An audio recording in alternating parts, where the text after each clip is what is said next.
There have been at least 12 school shootings in America so far in 2018. It's February 15th. We're averaging one just about every 3 or 4 days. How we doing, America? Everyone okay with that? Apparently the answer is in fact yes, because we haven't done virtually anything to stop it.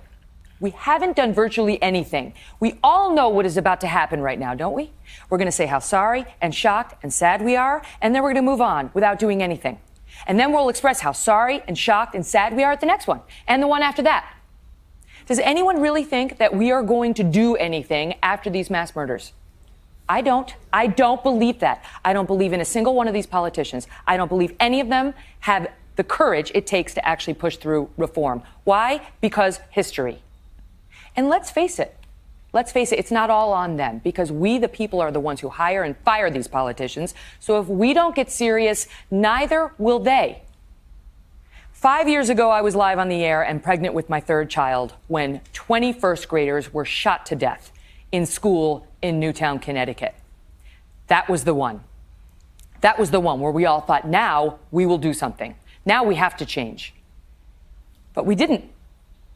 In fact, since Newtown, there have been nearly 300 school shootings in America, about one a week.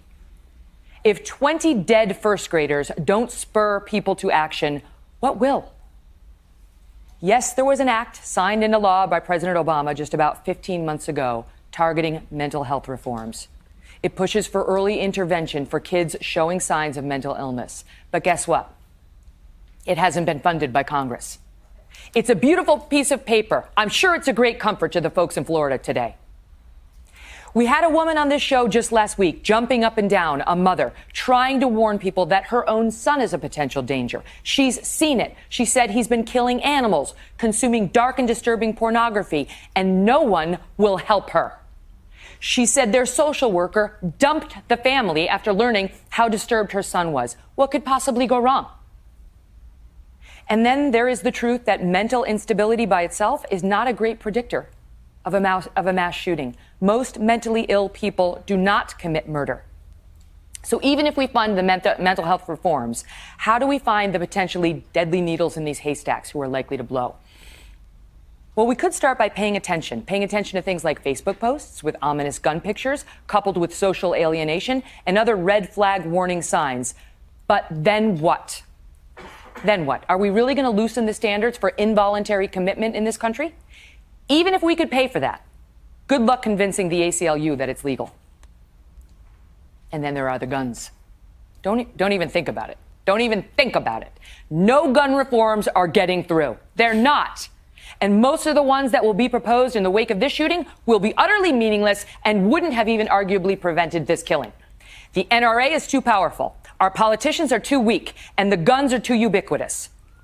Guess how many guns there are in America, do you know? Over 300 million. They say 6 to 10 million AR-15s, like the one reportedly used in Florida. So now we've seen it a million times. We're going to debate that gun. But any semi-automatic pistol can unleash carnage.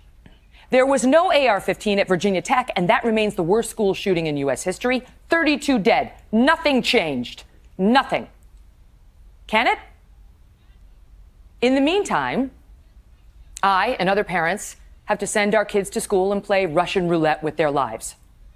My children, like yours, have to practice hiding in the bathroom to avoid an active shooter, and don't even think about letting the teacher lead a prayer to get them through that moment, because the guns are perfectly legal, but the prayers are not.